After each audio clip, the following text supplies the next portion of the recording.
Erica Michelle Green was born May 15, 1997, and died in April 2001. Although 4 years would go by before anyone other than her killers would know it, because Erica's body remained unclaimed and unidentified until 2005. For years, the Kansas City community would know this little girl only as Precious Doe. Erica's story is one of the hardest stories I've ever discussed here on True Crime IRL, but I have to tell it. As a mom, knowing how precious my kids are to me, it's so hard to think about what happened to Erica and what so many abused children are going through every day. But I really want to use this show as a platform to discuss more of the cases that are not well known and aren't covered routinely by the mainstream media. Just note that this episode carries a strong content warning. It involves the brutal murder of a child, and if that's not something you're able to handle listening to right now, you'll want to skip this episode.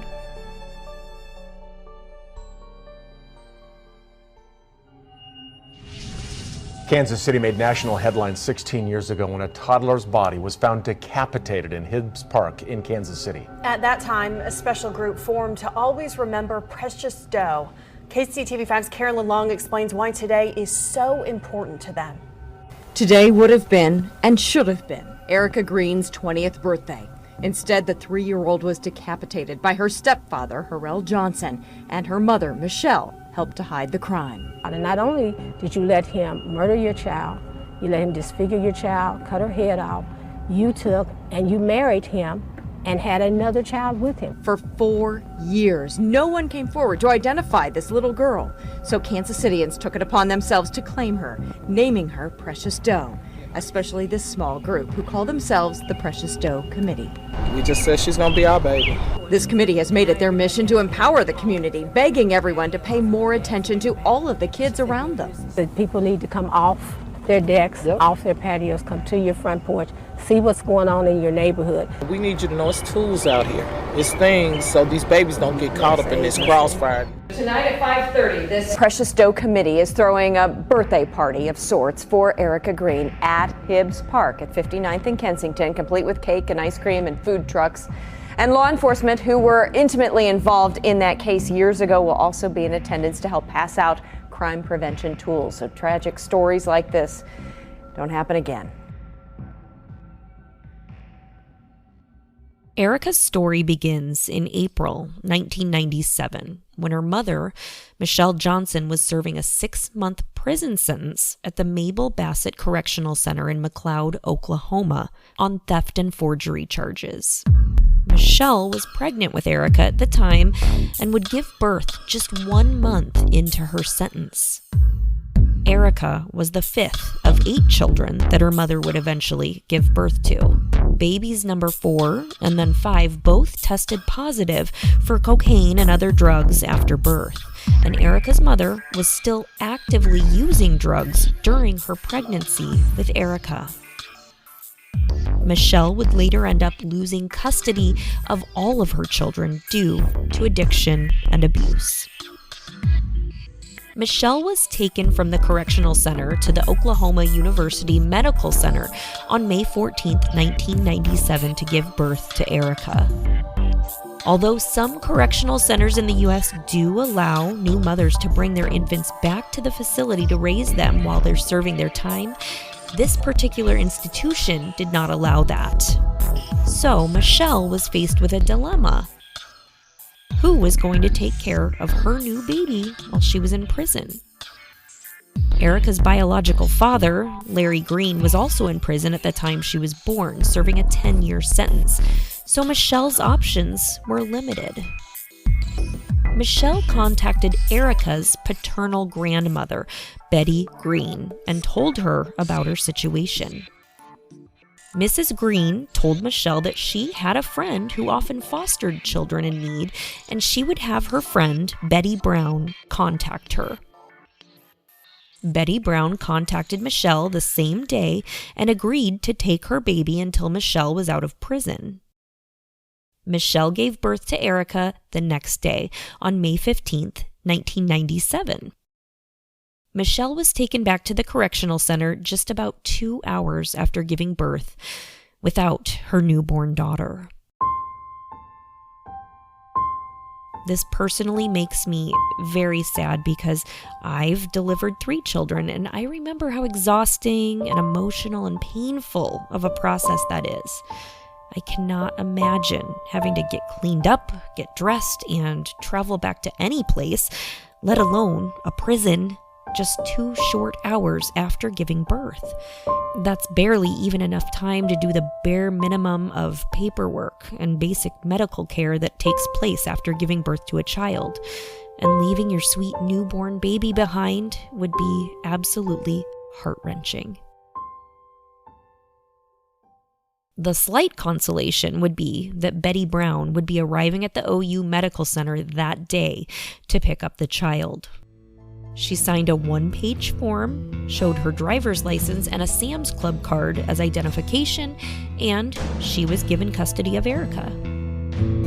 She took Erica home with her that day without a background check or any other investigation of character, and with no guidance or standards as to custody, care, or reunification with the parents of this newborn child.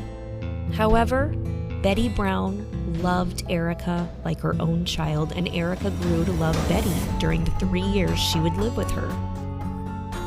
Erica's paternal grandmother chose wisely when recommending a caretaker for Erica. Betty had fostered approximately 500 children over her lifetime, and she loved helping kids. She made sure that when they were in her care, they were well fed, they had decent clothes to wear, but that they also felt safe, loved, and cared about. She did not just merely provide a place to stay, but she gave those kids the love and attention they so desperately needed.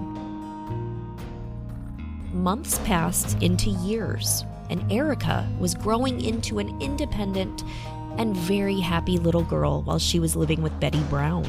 In spring of 2001, Betty would purchase a new Easter dress for Erica. Erica loved pretty dresses, but she would sadly never get to wear this one. When Michelle was released from prison, she rarely visited Erica, and the visits were quick. She never stayed more than a few minutes, and she never made mention of taking back custody of Erica. That is, until one day in April 2001, when Michelle came to Betty's house along with her boyfriend, Harrell Johnson, and his 6-month-old child. She told Betty that they were going to a family reunion and they wanted to take Erica along. And this would be the last time Betty Brown saw Erica. It's not completely clear what prompted Michelle to make the decision to take Erica with her to Kansas City. After serving her time in the prison at the Mabel Bassett Correctional Center in McLeod, Oklahoma, and being released, Michelle was living with her boyfriend, Harrell Johnson. She was heavily back into the drug scene and she had no money, and having a toddler around seems like it would have been a burden to Michelle, especially since Erica was still living a happy life with Betty Brown. Michelle and Harrell had met and hooked up a few years prior to going to Kansas City, but according to Harrell, it was an on and off relationship. Michelle had been living in Chicago for a while, but being broke and homeless, she returned to Muskogee, Oklahoma, and resumed her relationship with Harrell. Harrell had no permanent place to live at that time either, and he was just basically squatting wherever he could, sometimes with his mother or his grandfather. Michelle and Harrell were both unemployed and had outstanding warrants for their arrest. Harrell suggested they get out of town and go to his cousin's home in Kansas City where they could hide out and possibly both find work. Work, to Michelle and Harrell, usually consisted of selling drugs and prostitution. But in April 2001, Michelle picked Erica up from Betty, telling Betty that she wanted to take Erica for the weekend. Michelle and Harrell loaded the car with Erica and Harrell's 6-month-old child and headed for Kansas City. unbeknownst to Betty Brown, they never intended on coming back. Betty said she missed Erica terribly after she was gone, and she worried about her all the time. But to her, it was the case of a mother taking back her child. Betty felt as though she didn't have any control or say in the situation. Harrell Johnson stated that Erica often cried and wanted to go back to Betty, the only mother she had ever known. Harrell's cousin in Kansas City, who they were living with, said she often heard Harrell beating Erica and heard the little girl screaming and crying. Police weren't searching for Erica Green on the chilly evening of April 28, 2001, because there were no reports of a missing child fitting her description. Instead, they were searching for a missing elderly man that they thought may have wandered into a wooded area near Hibbs Park in Kansas City and gotten lost. Their priorities quickly changed when they happened upon the nude, decapitated body of a small African-American girl who they thought to be around 3 to 6 years old. They later pinned it down to a closer age range of 3 to 4 years old. Without a head, and with no missing persons reports of children this age, it would be nearly impossible to discover this child's identity. Police soon began releasing information to news outlets, both locally and nationally, hoping someone would see or hear the news and contact them, but that just didn't happen. 3 days after their initial discovery on May 1st, 2001, while searching the scene for more evidence, they found Erica's missing head, about 200 yards southeast from where they had found her body. It was wrapped in 2 garbage bags and had been dumped. This news spread rapidly through the community, and they were shaken. Could there be a child murderer amongst them? Volunteers got to work putting up posters, passing out flyers, and knocking on doors. They searched for someone, anyone, who might know this little girl's identity, but nobody opened up about anything. Police were baffled by the fact that no one was searching for or filing a missing persons report for this toddler. There were so many questions, but no answers at this point. Law enforcement and investigators were giving this case everything they had to identify this tiny victim and notify possible family members. Since no one knew who this little girl was, the police investigators and volunteers lovingly assigned her the name of Precious Doe, so they would have something to call her. She deserved an identity. DNA was collected, an autopsy was performed, and the cause of death was determined. Surprisingly, the cause of death was not decapitation. The medical examiner determined that the body was decapitated after death. But the autopsy did reveal that Erica had suffered multiple injuries to her head. There were several oval-shaped defects and cuts in various areas of her scalp and face. There was also hemorrhaging. According to the medical examiner, there were areas of injury from blunt impact. The skull was intact, but inside the skull, there was a subdural hematoma, or a blood clot. These injuries made it obvious that Erica had been shaken violently and suffered a hellish beating. The medical examiner also determined that Erica had probably lived for about 10 hours after sustaining these injuries. If Michelle and Harrell had called for medical help, she probably would have survived. Composite sketches were made to try to identify this child, but still, nobody came forward. Her still unidentified body, known to authorities and the community only as Precious Doe, was buried at a funeral that was held for her in December 2001.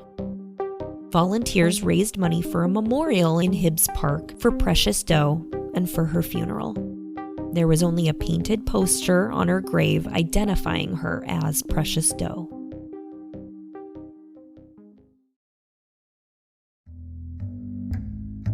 Hey there, this is Kelly, and I wanted to take a moment to thank you for listening to True Crime IRL. Because of your support, our show has grown a lot over the last few months.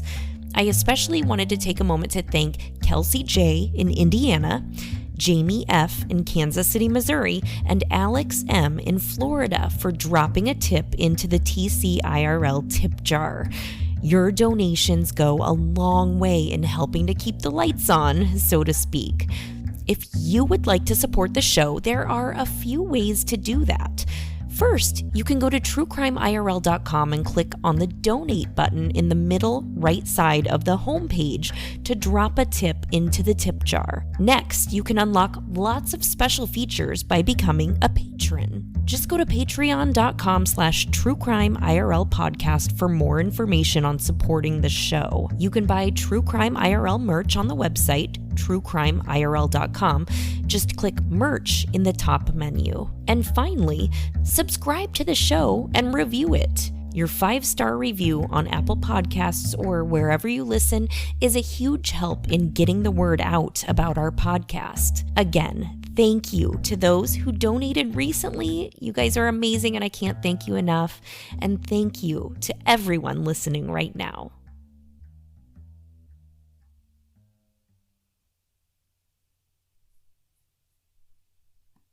The Johnsons later admitted that they had watched the news stories about Precious Doe, but never considered coming forward with information of their missing child or to give her back her name.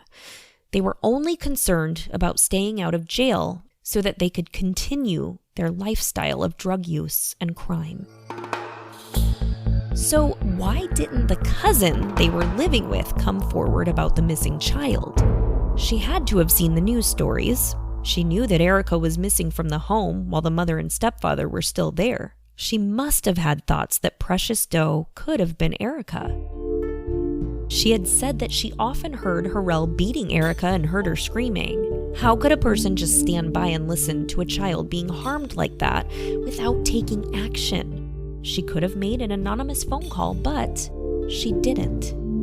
Years would pass, but people would not stop fighting for the victim they knew only as Precious Doe.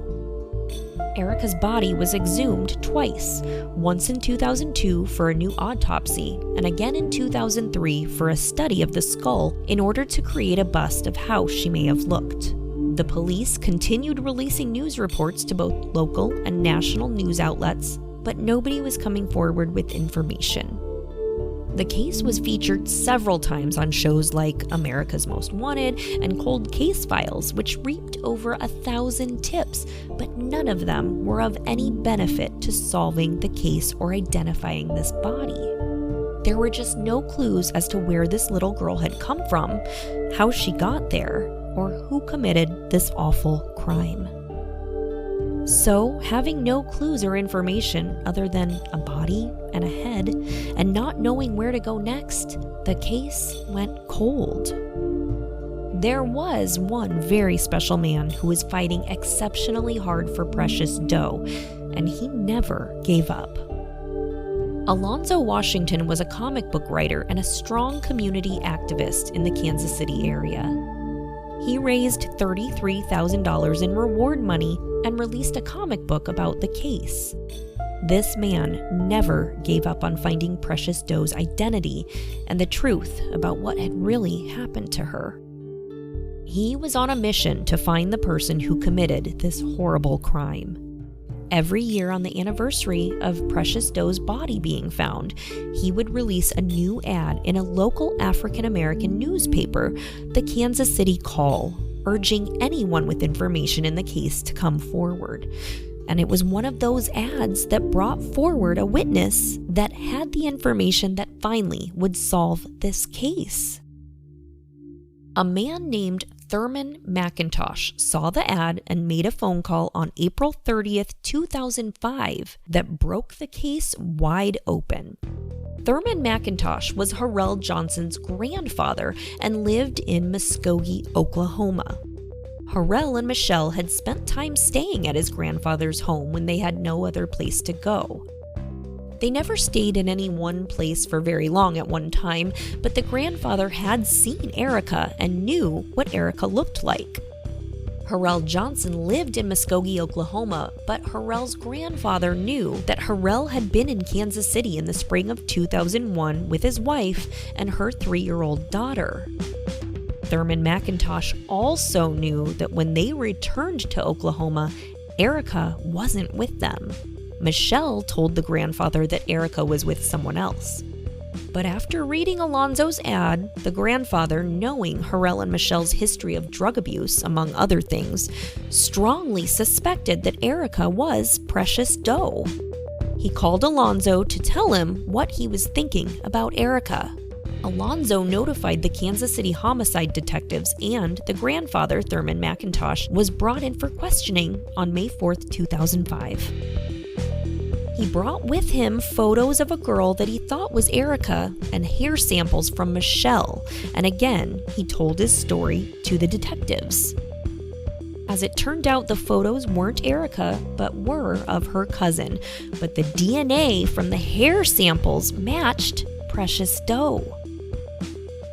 Now, the Johnsons were both incarcerated, again, at that time for other crimes, but they were brought in for questioning, and they both admitted to their roles in Erica's murder. Harrell Johnson told investigators that Erica was being a bad girl on the fateful evening in April of 2001 when she lost her life. He claimed that he was drunk and under the influence of the drug PCP, and that he lost his temper when Erica wouldn't go to bed. But the medical report would tell the full story.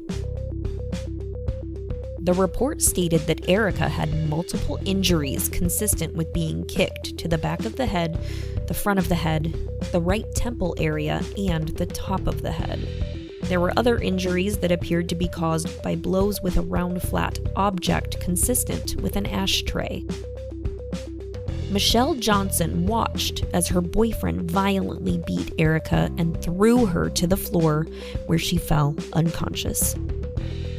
Erica's mother would claim that she made an attempt to revive Erica by placing her in a bathtub and splashing her with cold water, but that obviously didn't help. After this, Michelle returned Erica to the bedroom, placed her on the floor, closed the door, and left her there for 2 days. This little girl would die a horribly painful death alone in a room by herself.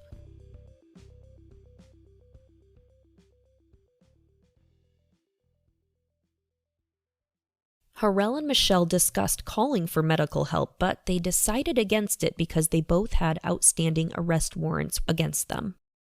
A pediatric neurosurgeon would later testify during the trial that if the couple had quickly sought medical attention for Erica, doctors probably could have both saved the child and reversed the damage that had been done. But instead, on the night of April 28, 2001, Harrell and Michelle took Erica's body out of the home during the night so that neighbors would not see them. Harrell Johnson would say they left through the bedroom window, although Harrell's cousin had later said they had taken Erica out in a stroller and left walking with her. Harrell grabbed some bags and hedge clippers, and they walked with Erica's body to a wooded area near the home in Hibbs Park in Kansas City. They removed Erica's clothes, and Michelle claimed she then walked away, leaving Harrell alone with the child's body. Harrell then cut off Erica's head with the hedge clippers, put it in a plastic garbage bag, and discarded it in a nearby church dumpster.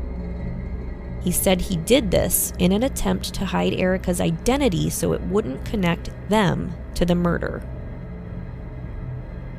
Michelle later became worried that the church congregation might smell the human decomposition odor, so they retrieved Erica's head from the dumpster, went back to the wooded area, and dumped the head about 200 yards away from the body. When questioned by Harrell's cousin as to where Erica had gone, Michelle first told her that Erica was sick and being cared for by someone else, and then eventually told her that Betty Brown had come and taken her back to Muskogee because she had legal custody of Erica. Around this time, Erica's biological father, Larry Green, came back into the picture. After serving his 10-year sentence, Green filed a 2-page handwritten lawsuit in federal court against the Department of Corrections, DHS, and the OU Medical Center, stating that the center released custody of his daughter, Erica, to Betty Brown with no background check, no guidance or standards of care, custody, or the possible reunification of Erica with her parents. Green was questioned by the judge about why he didn't come forward with the lawsuit sooner. He told the judge that since he was in prison for 10 years, he was unable to obtain the needed information, records, evidence, and documents needed to bring the suit forward. Larry Green also claimed that officials were aware of Michelle's drug use while pregnant. As I said before, in 1993, her third child tested positive for cocaine at birth.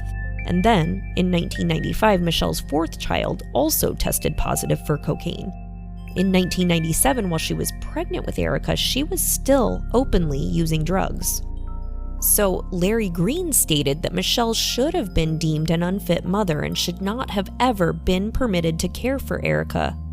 It was Larry Green's stance that his daughter, Erica, fell through the cracks of the system, and that if authorities had not ignored all of these red flags, the little girl may never have met such a horrific fate. Green also requested in the lawsuit that DHS and the OU Medical Center should adopt better policies for dealing with babies born to incarcerated individuals. The judge allowed the case to move forward, and he assigned an attorney to help Green with the case. Larry Green eventually won. New policies were written, and Green was awarded a monetary settlement in the case, but that would not bring Erica back.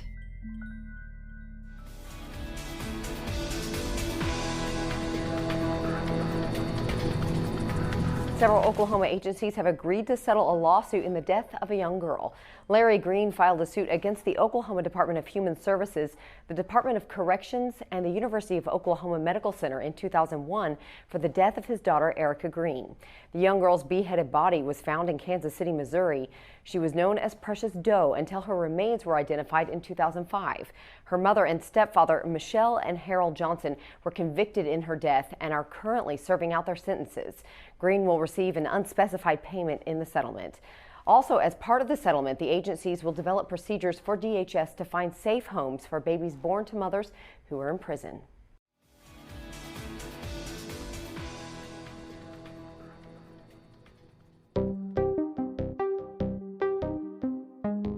While the Johnsons were in jail awaiting their trials, Harrell Johnson wrote numerous jailhouse letters to his wife, trying to convince her to change her story and reject a plea deal. Johnson's letters to Michelle were kind in the beginning, assuring her that they could beat the case. He concocted a new story that blamed the death of Erica on another man they called Mike, but Michelle refused. She ended up pleading guilty in the 2001 death after being offered a plea deal and agreed to testify against Harrell Johnson. When he learned of her decision to testify against him, he quickly changed the tone of his letters from loving and concerned to threatening and vulgar. He threatened to have Michelle killed before the start of the trial. Luckily, that didn't happen, and because of Michelle's testimony, Harrell Johnson was sentenced to life in prison without probation or parole. I asked him, what did he do? What did he say? He said that he cut her head off. Tonight, Harrell Johnson's wife describes the murder of the little girl Kansas City knew as Precious Doe and the cover-up that went on for years. Good evening, everyone. Tonight, the evidence is all in at the murder trial of 29-year-old Harrell Johnson. The jury will begin deliberating tomorrow following an emotional day of testimony today. KMBC 9's Peggy Bright is live at the Jackson County Courthouse with tonight's top story. Peggy? Well, Larry, Harrell Johnson confessed on videotape. Michelle Johnson testified against him today in court.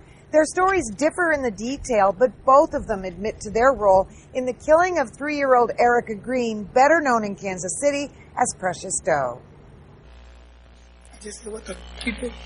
That was Michelle Johnson's reaction to her then-boyfriend Harrell Johnson when he violently kicked little Erica in the head in the spring of 2001. The couple was staying at this Kansas City home back then, close to the park where Erica's headless body was found. We couldn't show Michelle's face today as she described her efforts to revive Erica. I put her in the bathtub. She didn't get up. She didn't respond. She didn't wake up. So I took her out the bathroom and then I laid her on the floor. In Michelle's testimony and Harrell's videotaped confession, they both admitted they didn't seek medical help for Erica because they had outstanding warrants. Harrell Johnson fought back tears watching his confession. I did go for PCP that day. High on drugs, Harrell told investigators about cutting off Erica's head with hedge clippers and dumping her remains in the woods. He also said he knew about Kansas City's search for Erica's identity. Was responsible for her death. And her mother was huge husband. Is there anything else that you would like to add in your statement?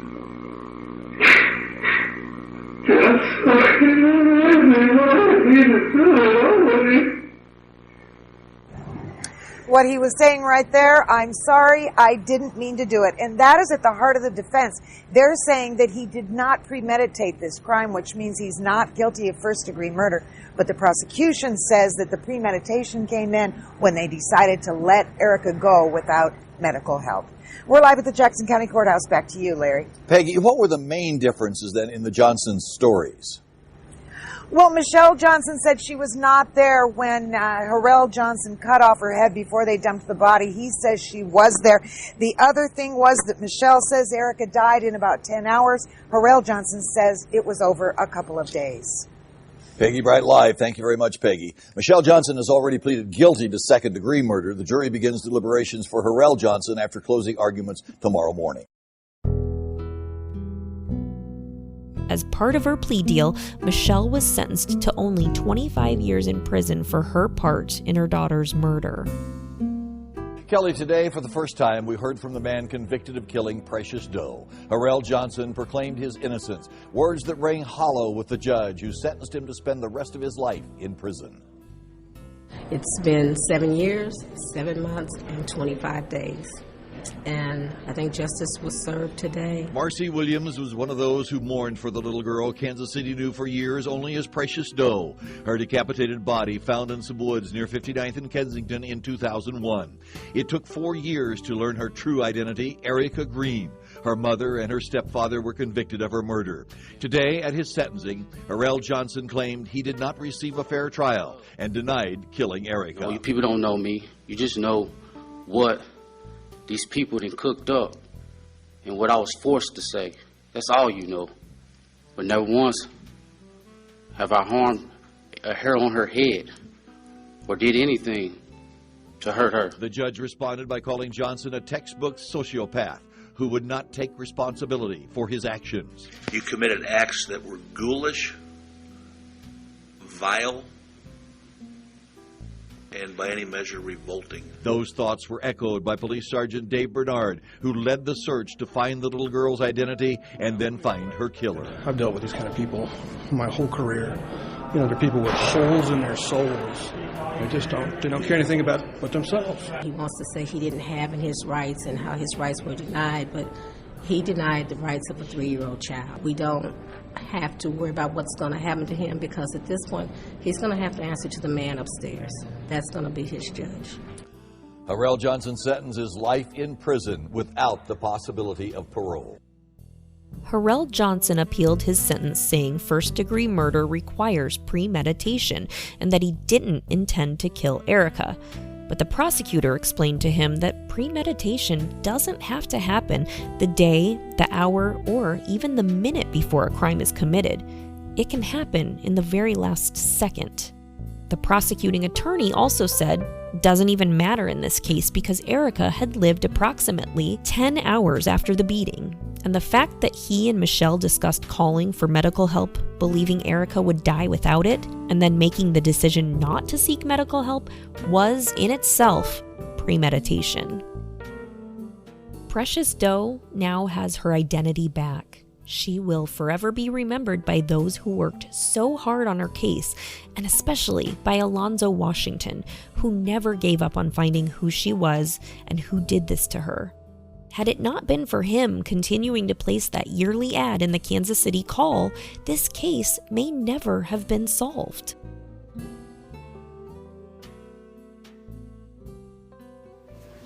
Faith is nothing without action. My faith helped me solve a murder case. On April 28th, 2001, a body of a beheaded child in the woods of Kansas City, Missouri was discovered with little news coverage. I prayed and acted to change that by holding a press conference challenging the community to identify this child by holding prayer vigils, handing out flyers, and taking out newspaper ads for tips. The case became top news, and countless images were made of what the police thought she might look like. But no answers came. For years, we named her Precious Doe.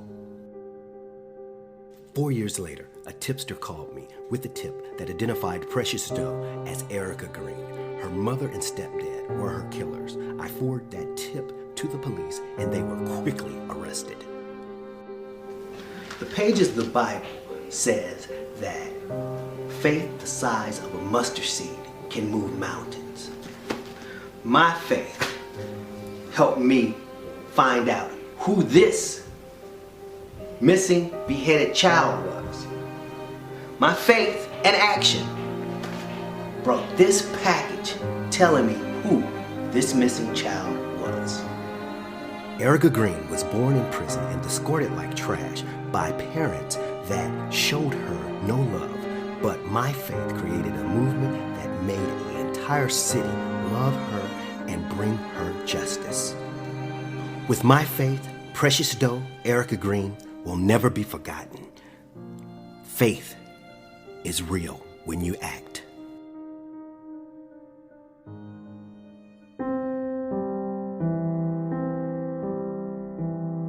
Erica's second funeral, after her body was identified, was much different than the first one.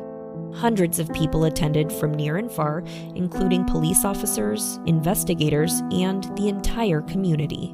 A new marble stone was placed on the gravesite with her picture on it, and under the picture it proudly read, "I am Erica Michelle Marie Green."